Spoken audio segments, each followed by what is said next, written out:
Sobrang sweet nila. These dogs were traumatized. They were been beaten up, binuhusan ng mga Grabe. tubig. My All job, that? yeah, you'd be surprised kung ano yung mga ginagawa sa kanila.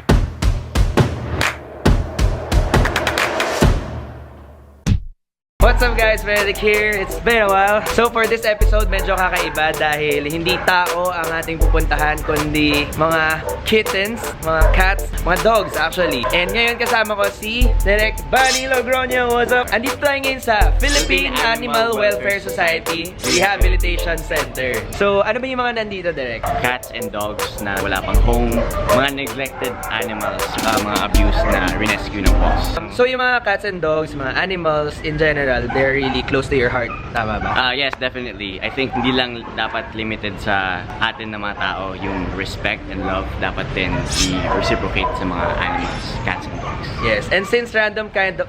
Oh, yun na naman. Actness. Random kind of actness.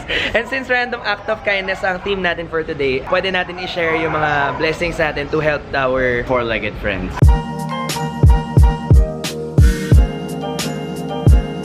Our four-legged friends, that's true. Kasama din natin si Ate May, andito siya. Check out, may vlog na siya. Link down below. Ang gagawin muna natin ngayon, mag-tour tayo. Yes. Is this your first time here? Kasi it's my first time here. We've been here a lot of times before. You'll enjoy. Kasi nakikita ko na yung mga nasa loob na mga cats. Hindi pa ito yan, no? Ito yung quarantine area, separated sa mga okay na cats. So ito yung bagong panganak, Bagong save. bagong save. Why do you, why do we have to quarantine them pala? So in case may sakit sila, may disease na ma-affect yung mga ibang pusa. Oh, akala ko parang kailangan i-train muna sila bago. Hindi naman. So yeah, let's take a tour around. I'm gonna be guided by Direct Bunny. So yun yung unang quarantine area. Ito, pangalawa ba to? ICU. Ito po yung quarantine. Okay. Na fake news tayo ni Direct. yan So hindi yung quarantine area. ICU. Or you see me. So ICU, so parang ano, recovery. Yes. Ikaw nagsabi. So ito yung talagang quarantine. Ito yung cattery. Cattery. And what does it mean? Place for cats. Meron pa dun sa likod. Ah, wow. Ito si Zooist. If mag-adopt ka daw, you have to go inside to see. Mas maganda daw yung mga pusang hindi ka nilalapitan. Talaga? Oo, kasi sila yung mas hindi napapansin masyado. Gets. Tama naman yun, no? Nasad ako bigla. Kasi ganun din siguro like sa tao. Like sa orphanage. Sabi sa akin nung isa kong friend, pagka ipepet mo yung mga cats or dogs, hindi pwedeng ganyan. Kasi akala nila, you're playing with them. So, ipapasniff mo muna yung kamay mong ganyan. Huwag ko na nga, hindi ko kasi ma-explain, wag na lang. May pa London Bridge. Zoom it in. How many cats do you own? Ngayon we have 10, no? 10 cats. 10! So, did you adopt some of them here? Hindi naman. Galing lang sa kalsada namin mismo. As in, inuwi nyo, kinupkup nyo na lang. Pinaka-recent na rescue namin, si Vertis. Siguro na kita nyo na siya sa ibang mga vlogs ng vlogger. Insert clip. Vertis North! Hi! Thumbnail, bebe. Sobrang maliit na po. Sobrang maliit na kitten pa lang siya nun. Linapitan ni Vertis kami habang we were around Vertis North. Nagkaroon kayo ng instant connection. Oo. Wow. Ganun naman lagi.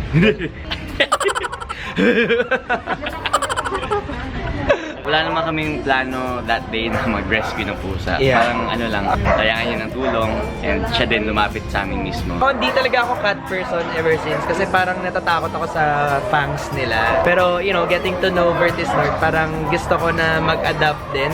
Sobrang ganda ng ginagawa nila doon. Like, adoption fee is 500 pesos. But how long did they... I mean, ang laki ng expense nila. Yung 500 na yun would probably not cover all the expenses na incur nila lahat. Ayan guys, so nakikita niyo yung poster sa likod namin. Ayan. As of December 4, there are 235 cats and 75 dogs in the shelter today. Ano ba ang capacity ng cats and dogs dito sa area? Actually, 150 cats tsaka 40 dogs lang ang kaya talaga ng rehabilitation center. So, sobrang overloaded na sila. We're actually working beyond the capacity. Tama ba yung grammar? Tama. Sana marami makatulong sa kanila to adopt the dogs and cats.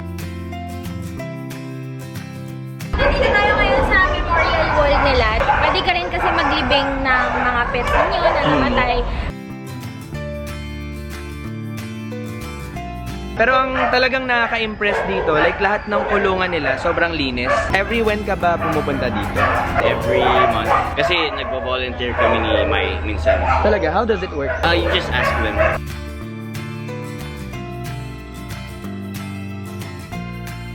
Ito na yung pictures ng mga dogs na pwede nang i-adopt.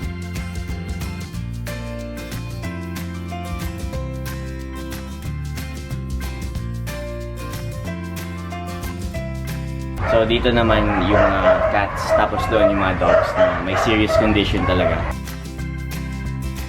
Oh, 3-legged siya! Ah, talaga? Gusto siya i-adopt. Gusto mo siya i-adopt? Kasi 3-legged lang siya, tapos papangalanin ko siyang tripod. Ay, tripod. Ang pusa ba talaga takot sa tubig? Depende. Each cat has their own personality. Ah, so ano lang yon, stereotype? Pati pusa may stereotype? Parang pag Chinese, kuripot, gano'n. Stereotype. Bakit Chinese agad yung nasa isip na nga example? Ilocano. Pumasok naman sa loob. So pag wala kayong ginagawa guys, pwede kayo mag-hangout dito with the pets, di ba? At may chance pa kayong makapag-adopt. Yes. Ayun yung mga malalapit, no? Hello! So Pwede pretty! sila kumain. Hello! No! Nakaka-move. Hindi nakaka-move kasi parang, as in, parang they long for love. Super! Oh! Rescue. Ibon pala to eh. Parang ang hirap. Kunwari, if you were to decide, sinong i-adopt mo? Mas i-adopt mo yung medyo neglected. Parang bigyan mo ng love yung mga taong hindi nakaka-receive ng love that often. Tao? Bakit? Tao bigla. Kunwari, yan. O yung mga nandun sa taas. Baka traumatized pa. May pa-buffet pala dito. Akin to. Tubig ko to. Etong isa dito, si Tuki, hindi siya lumalapit. Tapos, pero okay lang siya magpa-pet. Parang traumatized siya. Nakakaawa siya. Baka may sakit.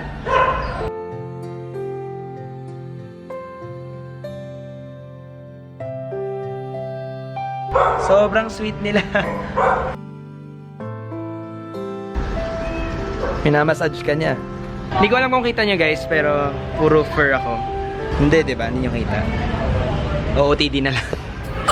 OOTD na lang pala. How'd you feel, guys? Okay. Alright guys, so ngayon kasama namin si Mr. John. Sir, ako pala si Benedict and Bani. Direct Bani. Yes. How long na po eto? Shelter was built 2007.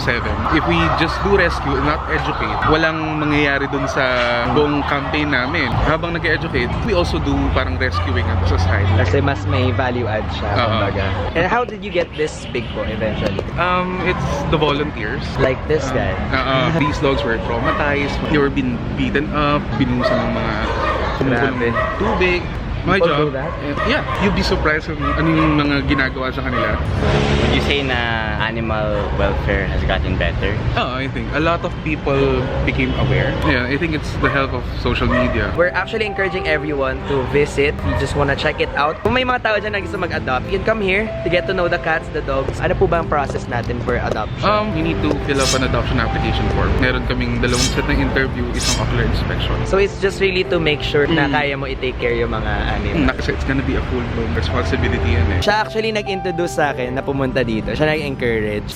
Since umabot ka na naman sa part ng video na to, mamimigay ulit ako ng giveaway! Isang coffee project planner, tsaka wireless na mouse. I-share nyo lang tong video na to on Twitter and Facebook with the hashtag welcome po sa wish ko lang. Kaya na buhati ng isang Okay. Token of appreciation. Ano pong Meron ba kayong upcoming DVDs na gusto niyo? Pero I have one academy. It's a buffet, both for pets and for humans. Vikings is shaking. Vikings talaga yung nag-sponsor. Vikings na! Ang pinaka nagustuhan ko dito, sobrang linis lahat ng cages. Buong facility actually. They're really serious with this. Everything dito sa rehabilitation center, kahit yung mga operate, everything is through volunteer donations lang talaga. Talaga?